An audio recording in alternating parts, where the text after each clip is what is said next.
నిమిషం చెప్పేది క్లియర్గా వినండి. ఈ వార్త ఏ ఒక్కరి కోసమో కాదు, అందరి కోసం.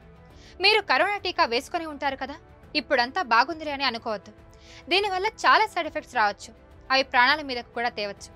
ఇదంతా చెబుతున్నది సాక్షాత్తు టీకా సృష్టికర్తలే. అవును, ప్రపంచంలోని ప్రతి మూలకు వెళ్లిన కోవిషీల్డ్ వ్యాక్సిన్తో ముప్పు తప్పదట. స్వయంగా దిగ్గజ ఫార్మాస్యూటికల్ కంపెనీ ఆస్ట్రాజెనికా ఈ సంచలన ప్రకటన చేసింది. తన తప్పును కోర్టులో అంగీకరించింది. బ్రిటన్లో పలు మరణాలకు కారణమైన ఈ వ్యాక్సిన్ గురించి ప్రపంచవ్యాప్తంగా చర్చ జరుగుతోంది. ఇంతకీ మన ఇండియాలో తీసుకున్న వ్యాక్సిన్ కూడా ఇదేనా?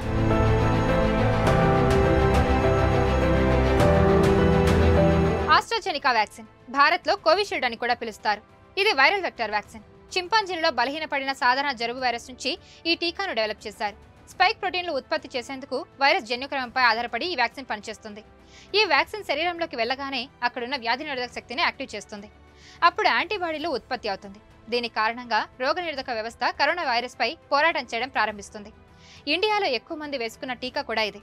2022 నాటికి ప్రపంచంలోనే అతిపెద్ద వ్యాక్సినేషన్ ప్రోగ్రాంలో భాగంగా భారత్లో 170 కోట్లకు పైగా కోవిషీల్డ్ డోసులను అందించారు.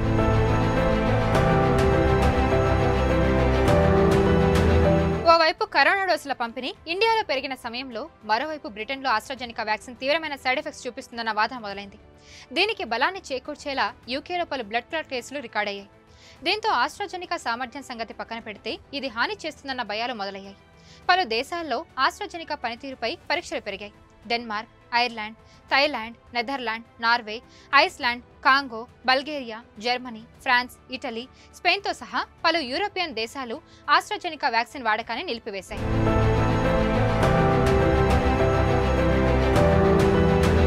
ఆస్ట్రాజెనికా వ్యాక్సిన్ తీసుకున్న తర్వాత సాధారణ సైడ్ ఎఫెక్ట్స్ ఉంటాయన్నది కంపెనీ మొదటి నుంచి చెబుతుంది. నిజానికి ఏ టీకా తీసుకున్నా సైడ్ ఎఫెక్ట్స్ ఖచ్చితంగా ఉంటాయి. ఆస్ట్రాజెనికా టీకా వేసిన ఇంజెక్షన్ ప్లేస్ లో నొప్పి కూడా ఉంటుంది. ఇక టీకా వేసుకున్న తర్వాత పలువురిలో అస్వస్థత, అలసట, జ్వరం, తలనొప్పి, కీళ్ల లేదా కండరాల నొప్పి, వాపు, మైకం, చెమట, కడుపు నొప్పి లాంటివి కనిపించాయి. అయితే పలు దేశాల్లో ఈ టీకా కారణంగా రక్తం గడ్డకట్టిందన్న వాదన ఉంది. ఆస్ట్రాజెనికా వ్యాక్సిన్ తమకు నష్టం కలిగించింది. యూకేలో దాదాపు 51 మంది బాధితులు అక్కడి హైకోర్టులో పిటిషన్ వేశారు. తమకు 100 మిలియన్ పౌండ్ల నష్టపరిహారం ఇప్పించాలని వారు అందులో కోరారు.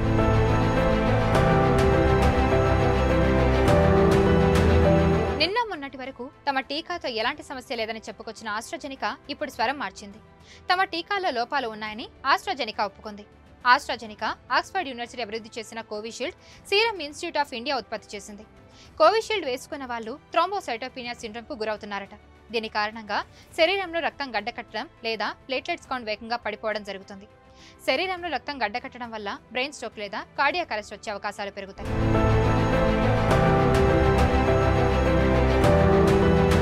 ఇటు భారత్లో కోట్లాది మంది ఈ కరోనా టీకాని తీసుకున్నారు. అటు ఈ వ్యాక్సిన్ వల్ల ఆరోగ్య సమస్యలు తలెత్తిన వారు, ప్రాణాలు కోల్పోయిన వారి బంధువులు బ్రిటన్లో అలు పెరగకుండా న్యాయ పోరాటం చేస్తున్నారు. బ్రిటన్లో ఈ టీకా ప్రతికూలించి చనిపోయిన వారి కుటుంబాలకు, తీవ్రంగా ఆరోగ్యం దెబ్బతిని బాధపడుతున్న వారికి భారీ ఆర్థిక సాయం అందుతుందనే అంచనాలు వెలువడుతున్నాయి. భారత్లో మాత్రం ఈ టీకా వల్ల వచ్చే ఎఫెక్ట్స్ గురించి పెద్దగా చర్చ జరిగిన సందర్భాలు లేవు. చాలా అరుదైన సందర్భాల్లో థ్రోంబోసిస్ సమస్య వస్తుందని కోర్టు ఎదుట స్వయంగా కంపెనీ అంగీకరించడం టీకా వేసుకున్న వాళ్ళలో ఆందోళన కలిగిస్తుంది.